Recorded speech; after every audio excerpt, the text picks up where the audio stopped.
Good morning बच्चों।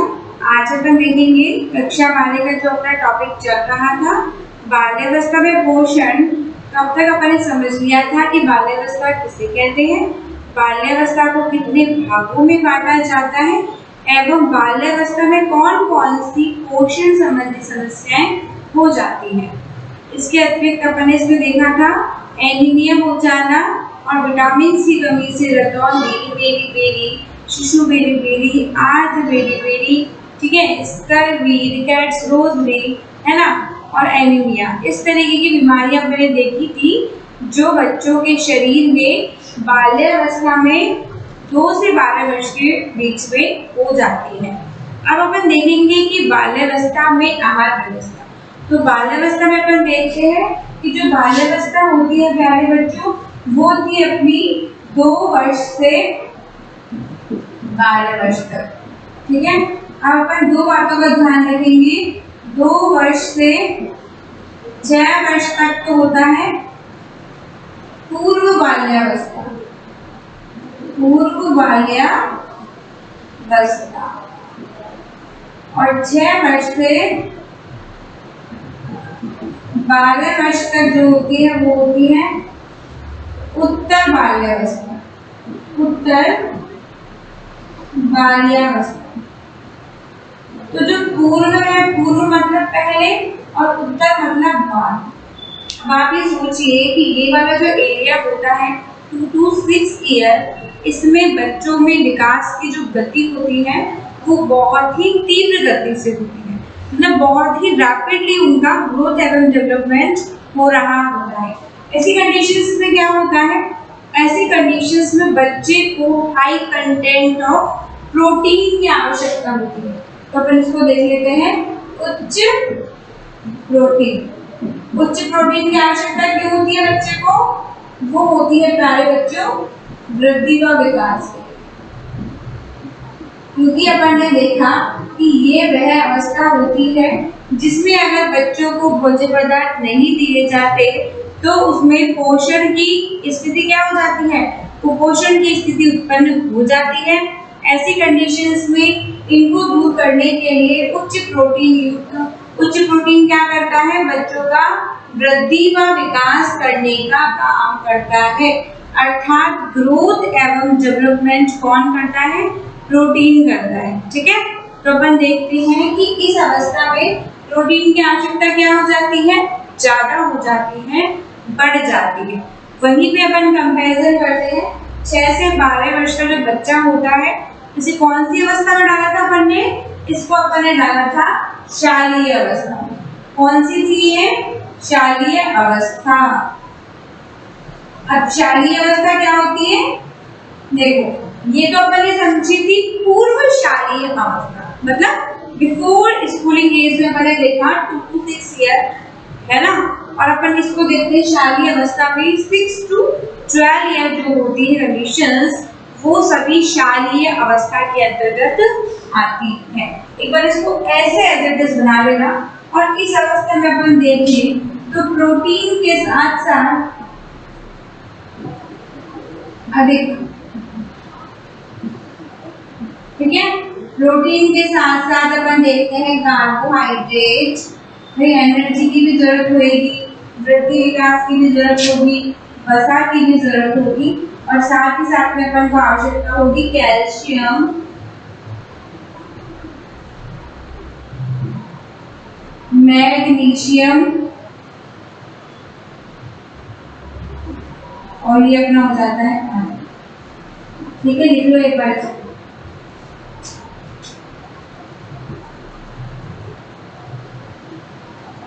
ठीक है। तो अपन ने देखा कि जो अवस्था होती है 2 से 12 वर्ष तक, उसे अपन क्या कहते हैं, बाल्यावस्था कहते हैं। थोड़ा सा रिवाइज कर दूं ताकि मेमोराइज हो जाएगा, ठीक है। तो अपन ने देखा 2 to 6 ईयर, 2 वर्ष से लेकर के 6 वर्ष तक की अवस्था को अपन पूर्व बाल्यावस्था या फिर पूर्व शालीय अवस्था के नाम से जानते हैं। चलो ये भी अपन को याद हो गया।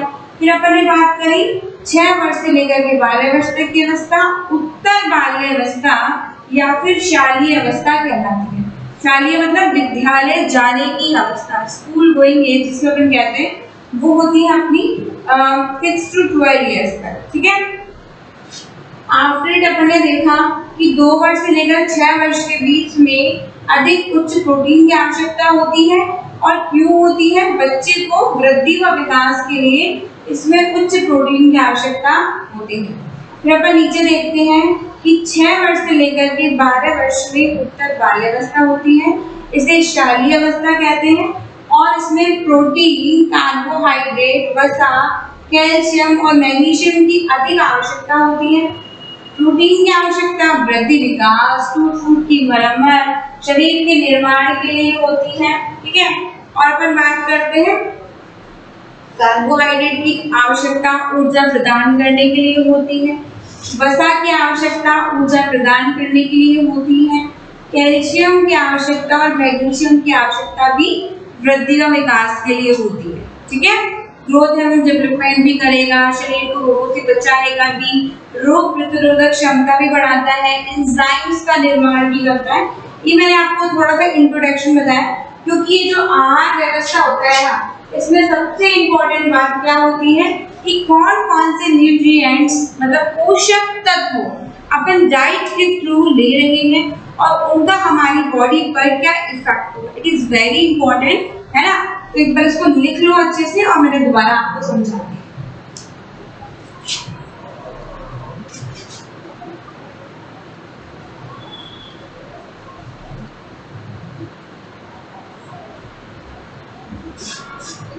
चलिए हम लिख लिया, आगे चलो।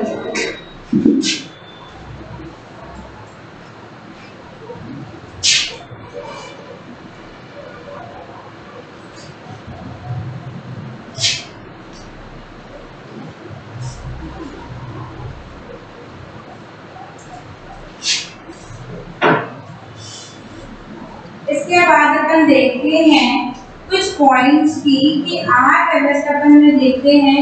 अपन इसको ऐसे लिखेंगे, आहार व्यवस्था। ये पॉइंट्स हैं, इनको ऐसे लिखते जाइए, then I can explain you, ठीक है। बाल्यावस्था के दौरान, बाल्यावस्था के दौरान होने वाले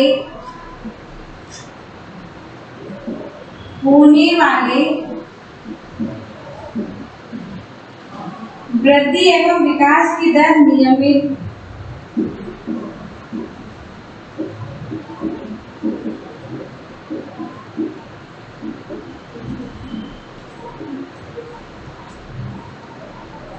विकास की दर नियमित एवं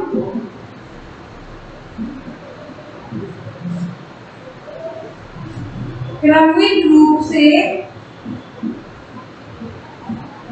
बनी रहे,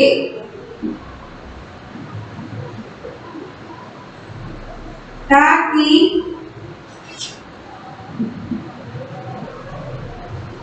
बालक का पोषण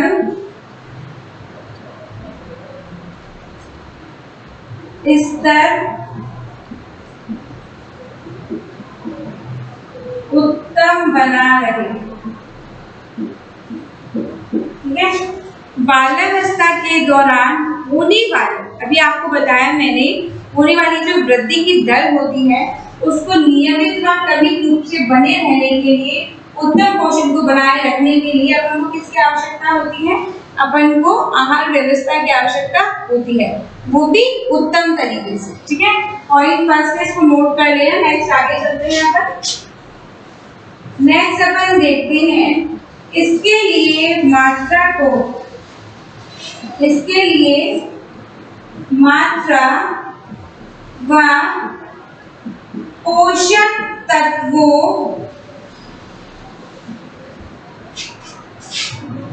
के संतुलन की अधिक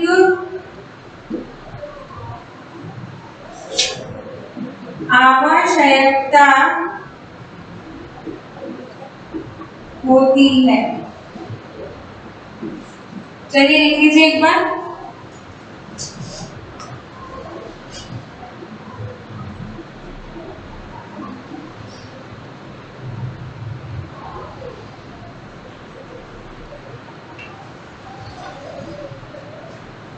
चलिए, तो अपन ने देखा कि अपन व्यवस्था देख रहे हैं बाल्यावस्था में डाइट प्लान की। डाइट प्लान बोले या आहार आयोजन बोले या आहार व्यवस्था बोले, बात देखिए point to be noted. Diet plan बोलूं मैं या मैं आपको बोलूं आहार आयोजन या मैं आपको बोलूं प्यारे बच्चों आहार व्यवस्था, ठीक है, तो आंसर शुड बी सेम, ठीक है। तो लेट्स सी, आपने लिख लिया होगा। इसके लिए मात्रा व पोषक तत्वों के संतुलन की अधिक आवश्यकता होती है।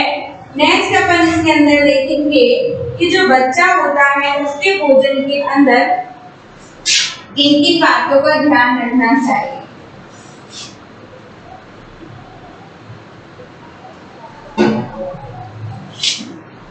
अनाज, दालों व सब्जियों को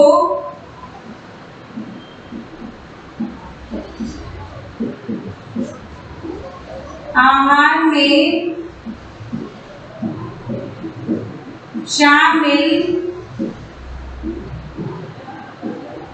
करना चाहिए। अनाज है, दालें हैं, सब्जियां हैं, उनको आहार में क्या करना चाहिए, शामिल करना चाहिए। It should be included in your diet. Okay, got it. चलिए, कौन सी अवस्था में? भाई अनाज तो बच्चे को देगा कार्बोहाइड्रेट, दालें बच्चे को देगी प्रोटीन, और सब्जियां देंगी खनिज लवण और विटामिन, दोनों ही चीजें देती है, ठीक है। फिर नेक्स्ट में अपन में इसमें देखेंगे कि जिज्ञासु व चंचल प्रवृत्ति होने के कारण बच्चा हमेशा खेल में लगा रहता है।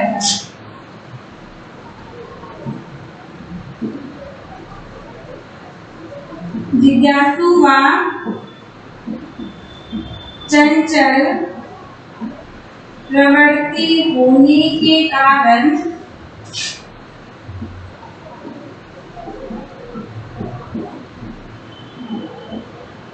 बच्चा हमेशा खेल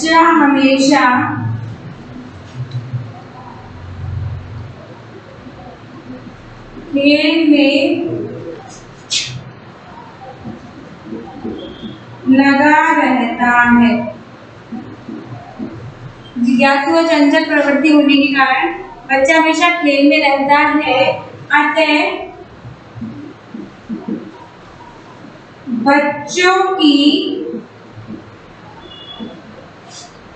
आहार व्यवस्था में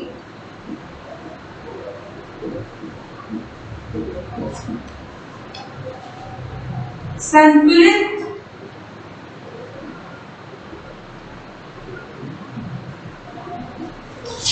भोजन के बिंदुओं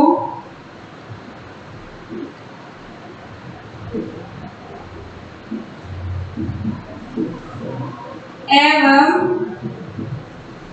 पोषक तत्वों का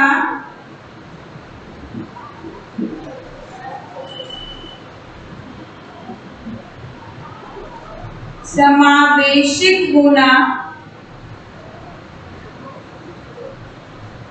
जरूरी है। चलिए एक बार लिख लीजिए, इसको आगे चलते हैं।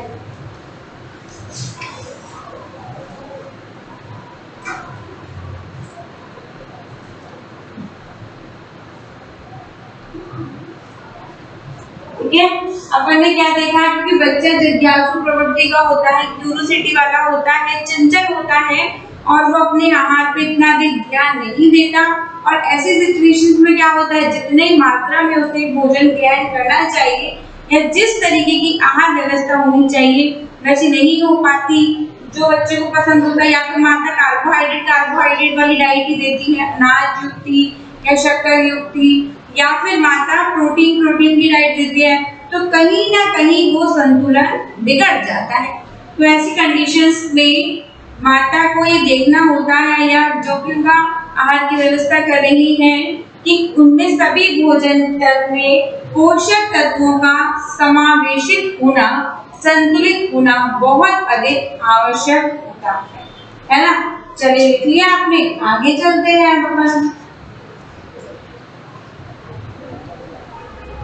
पॉज करके लिख लेना और प्लीज याद करिए, अब तो आप ही का अखबार में, क्योंकि स्कूल तो खुलने वाले हैं और पढ़ाई भी होने वाली है, एग्जाम तो पक्का है ही, है ना। तो जो टेस्ट पेपर दिए जा रहे हैं, नम्र निवेदन है उसको सॉल्व करके मुझे कॉपी भेज दीजिए।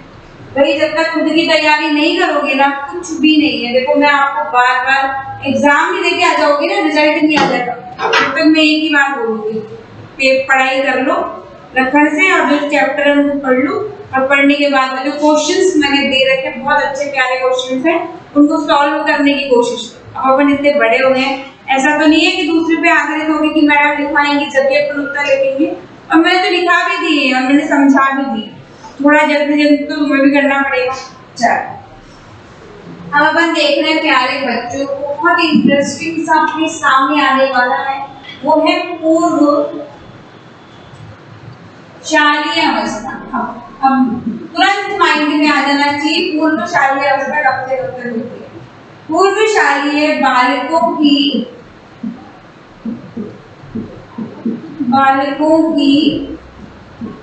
आहार व्यवस्था, पूर्व शालीय जो बालक हैं उनकी आहार व्यवस्था मैं आपको पूछ रही हूँ। तो इसमें देखिए आप, पूर्व शालीय अवस्था कैसे हो गया, 2 वर्ष से 6 वर्ष तक, 2 वर्ष से 6 वर्ष तक की जो अवस्था होती है पूर्व शालीय अवस्था। ठीक है, चलिए तो इसमें अपन देखते हैं पहला कि छोटे बच्चों को भूख, छोटे बच्चों की भूख कम होती है, छोटे बच्चों की भूख कम होती है, उन्हें अल्प मात्रा में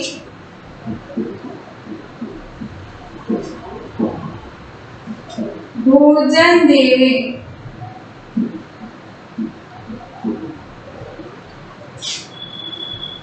जिससे वे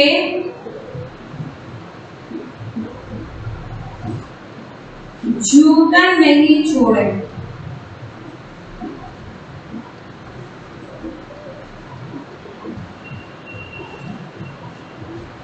ठीक है, नेक्स्ट अपन देखेंगे बालकों को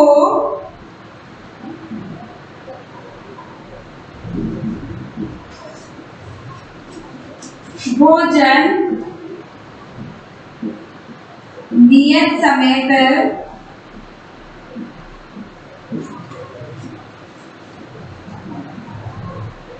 भूख लगने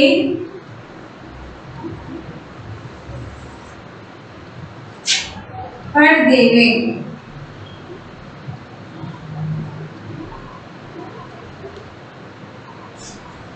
जिससे वे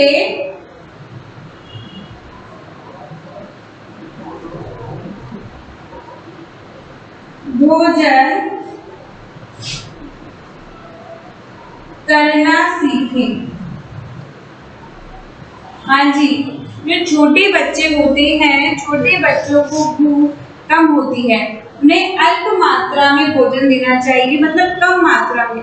अगर आप ये सोचो कि एक छोटा सा बच्चा है और आपने उसको भर के भोजन दे दिया है, तो क्या वो उसको खाएगा? नहीं खाएगा और वेस्ट बहुत करेगा, और साथ ही साथ में एक साथ, क्योंकि उसका आमाशय इतना अधिक बहुत बड़ा नहीं होता कि एक बार बहुत सारी चीजें वो एकदम से खा ले। ऐसी कंडीशंस में क्या होता है, अगर वो खा भी लेता है तो वॉमिटिंग वाली सिचुएशंस जो आती है, या फिर वो खाते ही नहीं है, झूठन छोड़ देता है, इस तरीके की प्रॉब्लम्स भी 2 वर्ष से 6 वर्ष के बच्चे के सामने देखी गई है। बहुत बड़ी प्लेट में भोजन नहीं देंगे आप उसे, छोटी प्लेट में कम मात्रा में देंगे। फॉर एग्जाम्पल फॉर आपके प्रैक्टिकल में क्वेश्चन आ जाएगा, डाइट प्लान बनाना है, आप point to be noted, practical में क्वेश्चन आ गया, डाइट प्लान आपको बनाना है। ठीक है, you have to write on a paper, है ना, और फिर आपको एक्सप्लेन भी करना है और डिश भी बनानी है। डिश भी बनाना आपके एग्जाम में आ जाता है प्रैक्टिकल। उस सिचुएशंस में क्या है कि अब तैयारी में लग जाओ, देखो डट करके, समय बहुत कम है, बहुत कम का मतलब समझ रहे हो ना, बहुत कम। ठीक है, तो सिचुएशंस में क्या है कि जैसे आपने प्लेट दी और प्लेट में आपने बहुत सारा खाना, उसको प्रैक्टिकल की बात कर रही हूँ मैं, आपने रख दिया, एग्जामिनर ही आपको टोक देगा, वो आपसे बोलेगा कि एक छोटा बच्चा है 2 से 6 वर्ष का, उसकी भूख होती है कम, उसको अल्प मात्रा में, कम मात्रा में भोजन देना चाहिए ताकि वो छूटा नहीं छूटे। तब आपको समझ में आया नहीं हमसे मिस्टेक हो गई, तो इसके भी नंबर काट लेते हैं। पता है गलतियां छोटी छोटी के नंबर कट जाते हैं प्रैक्टिकल में, क्योंकि ये सारे डाइट प्लान आपके प्रैक्टिकल में भी है। तो दोनों पॉइंट ऑफ व्यू से समझा रही, समझ रहे रखना। डाइट क्लास में प्रैक्टिकल क्लासेस होंगी, अपन जब स्कूल आएंगे तब मैं आपको क्लास में समझाऊंगी, पर एक थ्योरी का पार्ट है ना, उस पॉइंट ऑफ व्यू से उसको समझ लो, ठीक है। बालकों को भोजन नियत समय पर भूख लगने पर दें। क्यों? क्योंकि जब बच्चा भूख लगने पर खाता है तब उसको भोजन से पोषण भी प्राप्त होता है और साथ ही साथ उसको खाने के बाद में आनंद का भी अनुभव होता है और वो झूठा भी नहीं छोड़ता। क्यों नहीं छोड़ता? और साथ ही साथ उसे खुद फूड ईटिंग की हैबिट्स स्टार्ट होने लग जाती है, उसको खुद पता लगने लग जाता है कि भोजन किस तरीके से ग्रहण करना चाहिए या खाना चाहिए। ये वो वाली सिचुएशंस होती है। एक बार लिख लो इसको, आगे चलते हैं।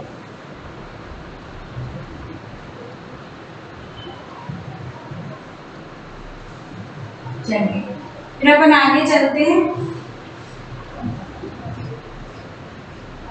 भाई याद करते चलो, बहुत इंपॉर्टेंट वीडियो चल रहे हैं अभी, इनको फटाफट याद कर लो। क्वेश्चंस के पेपर के साथ साथ में मैं आपको प्रोवाइड करवा रही हूँ ताकि आपको क्वेश्चन पेपर भी पता चल जाए कि कैसे क्वेश्चंस आते हैं। नेक्स्ट देखिए, बच्चों को भोजन थोड़े थोड़े अंतराल, थोड़े थोड़े अंतराल का मतलब होता है 3 से 4 घंटों के अंतराल पर 5 से 6 बार देवे, ध्यान में देवे, ठीक है।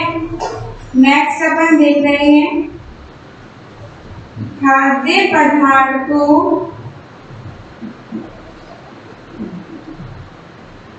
को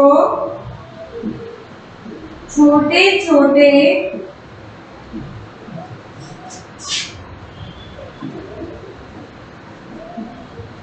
टुकड़ों में काटना चाहिए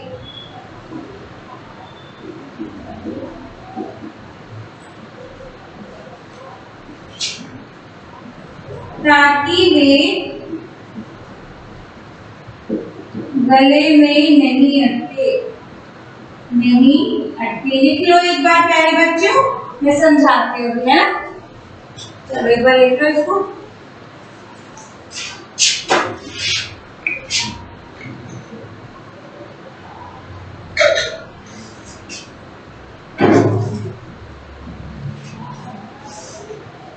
ये अपन ने क्या देखा कि जो भोजन है इसको अपन क्या कर देंगे, पॉइंट भी नोट है, छोटे छोटे अंतराल पर, मतलब 3-3 2-2 घंटे का छोटा बच्चा था तो अपन उसको फीडिंग करवा रहे थे, स्तनपान करवा रहे थे 2-2 आवर्स के डिस्टेंस करवा रहे थे ना। उसी प्रकार जो ये बच्चे होते हैं इनको बच्चों को थोड़े थोड़े मतलब 3 से 4 घंटे, क्योंकि एक बार में इतनी कैपेसिटी इनकी कंज्यूम हो जाती है कि 3 से 4 घंटे तक ये आराम से रह सकते हैं भोजन के बिना, ठीक है। अंतराल पर भोजन के अंतराल पर 5 से 6 बार इनको भोजन देना है अपन को, ठीक है। फिर अपन ने देखा खाद्य पदार्थों को छोटे छोटे टुकड़ों में काटना चाहिए ताकि वे गले में नहीं अटके, ठीक है।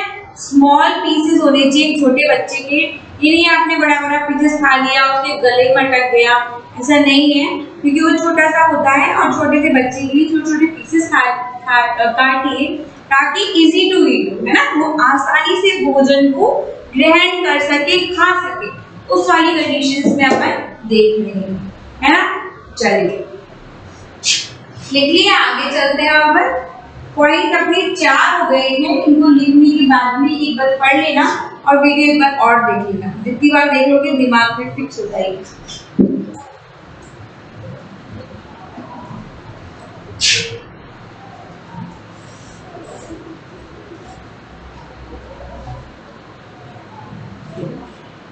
अब अपना ये 5वां पॉइंट है। 5वां पॉइंट क्या बोल रहा है प्यारे बच्चों? 5वें पॉइंट में बोल रहा है बच्चों की आहार व्यवस्था, बच्चों की आहार व्यवस्था उनकी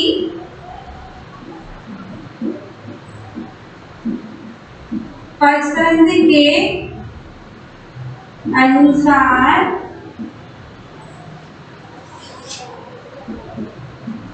होनी चाहिए। ठीक है, इसमें अपन देखते हैं फिर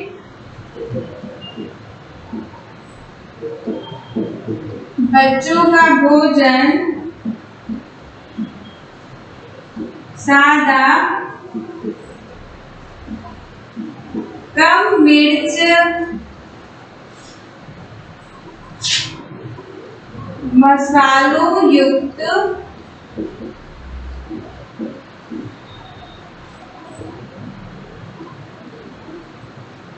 होना चाहिए।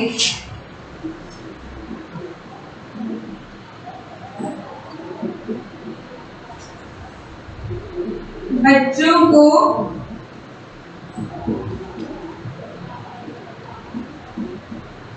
तले भुने व गरिष्ठ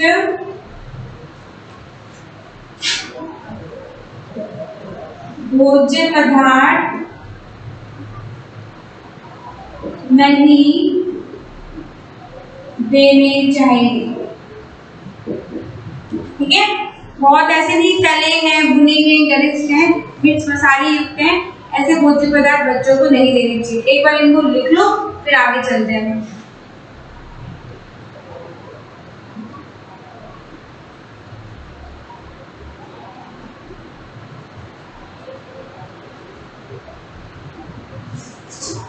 चलिए, अपन ने क्या देखा कि पूर्व शालीय अवस्था में अपन ने देखा 2 to 6 इयर्स में अपन ने आहार व्यवस्था देखा। ठीक है, आगे का समझना, उसको इमेजिन करो माइंड में कि वो बच्चा कैसा होता है। ठीक है, चलो याद हो जाएगा फटाफट।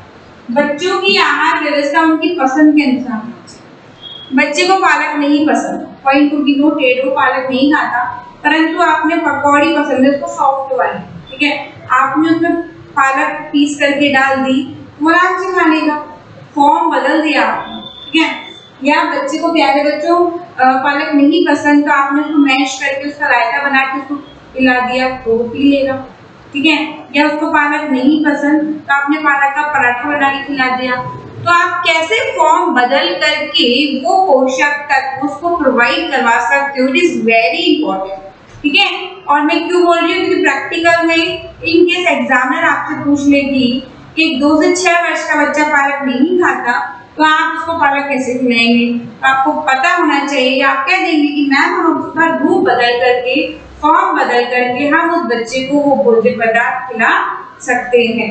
सेकंड कंडीशन में अपन ने देखा बच्चों का भोजन सादा, कम मिर्च मसालों युक्त होना चाहिए, मतलब ज्यादा स्पाइसेस और वो सब उसके अंदर नहीं होना चाहिए।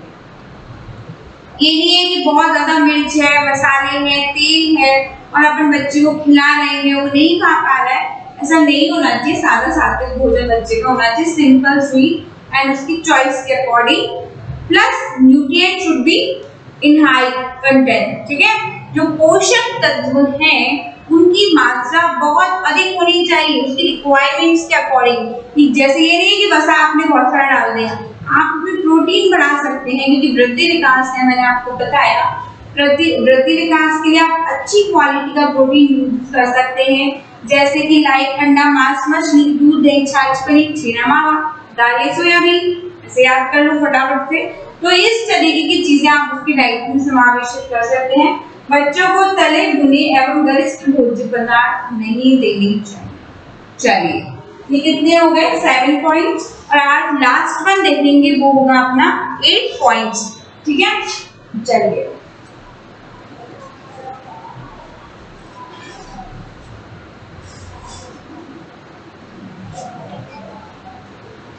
भाई इसको लिख तो रहो ना, याद भी करना है ना, बार बार यही प्रोग्राम में याद करना है, याद करना है, याद करना। बाल्यावस्था में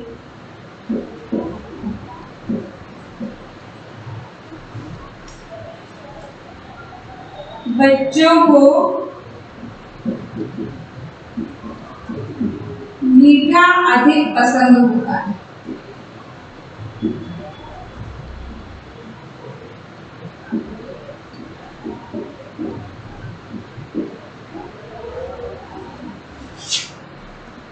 अतः बच्चों को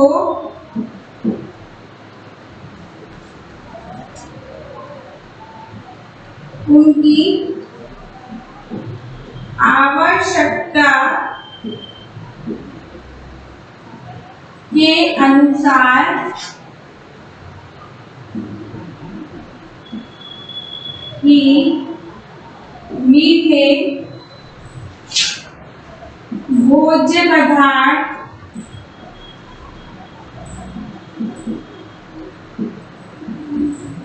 खिलाने चाहिए। अधिक मीठे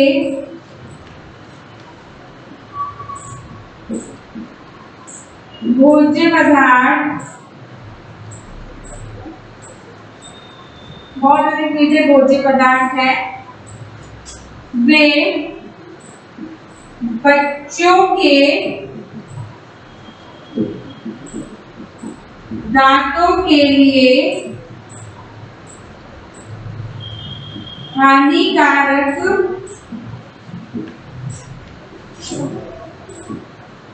होते हैं। हाँ भाई, तो अपन ने देखा कि बाल्यावस्था में बच्चों को मीठा बहुत अधिक पसंद होता है, अतः बच्चों को उनकी आवश्यकता के अनुसार ही भोज्य पदार्थ खिलाने चाहिए। कौन से वाले? मीठे वाले, ठीक है। अधिक मीठे भोज्य पदार्थ खिलाने से उनके दांतों को क्या हो जाती है? हानि हो जाती है। अब सुनिए, बच्चे को मीठा इतना अधिक पसंद होता है कि आप चॉकलेट भी खिला देते हैं, टॉफी भी खिला देते हैं, मीठी मीठी आप उसको लड्डू भी खिला देंगे, बर्फी भी खिला देंगे, जो चाहेगा सब खिला देंगे, ठीक है। और उसका इतना भयंकर साइड इफेक्ट होता है कि डेंटल कैविटी हो जाती है, मींस दांतों में कीड़े लग जाते हैं, और वो कीड़े इतने हानिकारक होते हैं कि वो बच्चों के दांतों को इफेक्ट करते ही करते हैं, और इस अवस्था में से बहुत सारी प्रॉब्लम्स का सामना करना पड़ता है। तो it should be, you have to remind that, आपको यह स्मरण करना ही होगा कि बच्चे की डाइट के अंदर जो आहार है उसके अंदर बहुत अधिक मात्रा में मीठे भोज्य पदार्थ को समावेशित नहीं करना है। सिर्फ उसकी रिक्वायरमेंट, मतलब आप उसको दे सकते हैं, तो ये नहीं देंगे, बिल्कुल नहीं देना है, इस तरह आधारित नहीं होना मेरा सिद्धांत है। देना है पर अपन उसको कम मात्रा में देंगे जितना उसके लिए हानिकारक नहीं होगा। अभी तो अपन पोषण पढ़ रहे हैं, है ना भाई। देंगे तो सब कुछ, कार्बोहाइड्रेट, प्रोटीन, वसा, पर सब कुछ क्या देंगे? संतुलित मात्रा में देंगे, ठीक है। लिख लो एक बार।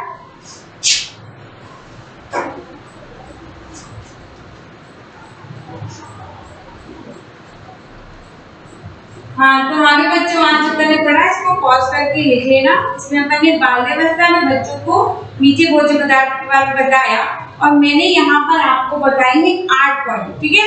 तो बाकी जो पॉइंट्स हैं वो आपको क्या करनी है, अगली क्लास में मैं कंटिन्यू करूंगी, तो आप इसको याद करिएगा, ठीक है। कॉपी में लिखिएगा, और कोई प्रॉब्लम है तो व्हाट्सएप पे जो नंबर है आप उससे कॉन्टेक्ट कर सकती हैं, डिस्कस कर सकते हैं, और काम मुझे आप चेक करें, और पढ़ाई करते रहिए। समय बहुत कीमती है, समय की वैल्यू आप लोगों को समझनी ही होगी अगर स्वयं का कल्याण चाहते हैं तो। इससे ज्यादा मैं कुछ नहीं कह सकती, ठीक है। चलिए, धन्यवाद।